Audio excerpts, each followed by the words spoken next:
Hello there, my name is Klaus Rostel and I'm doing 100 innovation keynotes in 100 days. Today is number 61 and today's title is Innovation Exercise, Think Like an Ad Agency. Now the reason for this is because I sometimes get asked, Klaus, when you run innovation workshops, what do you actually do? And I'm just going to share a small, short exercise that I sometimes use.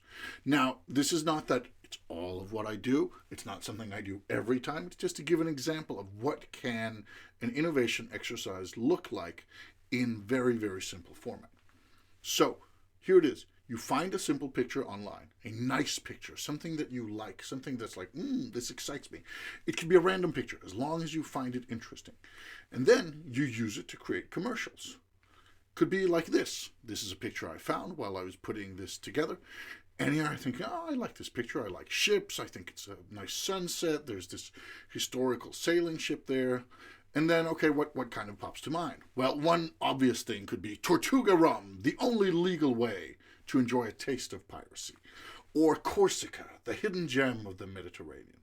Maybe North Star Capital Ventures, you chart the course, we finance it. Or Solar Installations LLC, even when there's no wind, the sun is still there. A little bit of a cheeky dig at the other renewable energy sources.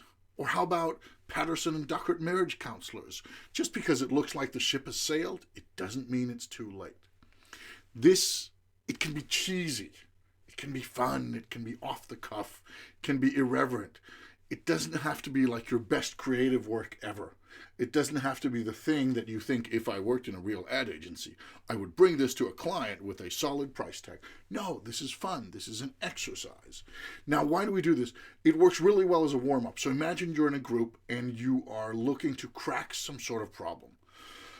How are we going to set our pricing? What does the customer journey look like for our new product that we're going to sell? What should we do with the reorganization? Are there things that we can do to increase money that people spend in our shop? There are any sorts of things that people in day-to-day business lives end up saying like, okay, we're going to do this thing. So it's a fun warm-up exercise. It doesn't have to take long, but it gets people it gets them fired up. It gets the creative juices flowing. So as a warm-up exercise, this is fun. And here you would, for example, if you're in a group, you would give everybody the same picture and then they could kind of come up with stuff on their own, or you could do it in groups. You could do it as a whole team. You could do it physically. You could do it via online. It's pretty easy. It's pretty flexible. So it's a nice warm-up exercise. 5-10 minutes, great. It also sometimes gives you some perspective because once you're like flicking through these ideas, especially when you're hearing what other people have come up with, you're like, oh, I guess I never thought of a relationship like a ship that sailed. What other ships have sailed? Oh, maybe I have a whole new idea of the whole maritime associations now. Or maybe it leads to some thinking on relationships. Just the last one, the one with marriage counselors and the ship has sailed. Maybe that's a thing. It can also lead to better understanding of the people you're working with. Get people to play a little, and you'll learn a lot about them. There's a Plato quote attached to that, but let's just say as it is, playing with people, having fun with them, doing something that's a little bit silly, but still kind of producing something is a good way to get to understand them better, understand their way of thinking. Finally, I've never yet had a workshop run where this sort of thing didn't give some inspiration for later, even if it was a silly thing that then led to another silly thing that led to a good thing, or if it was somebody saying, oh yeah, it's like that commercial, or oh, I learned this from that. These things always provide some sort of inspiration. Plus, it's fun. It's fun.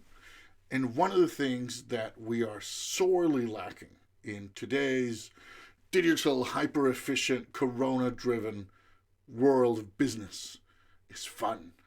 This is a nice way to have fun. And I know, it's an innovation exercise. It is. You could also use it as a storytelling exercise. That works as well. But the key point is that whether you use it one or the other, it's still fun. And it's easy. It doesn't have to take long. And it gives you quite a lot of things, especially if you're in a group, especially if you're not if you're not really ready, if you have just a little bit of time. It's a good way to kind of juice those engines. And if you're thinking, oh, let me try that, then I suggest you screenshot this picture, perhaps without me in it, and then you try it. Just use 5-10 minutes.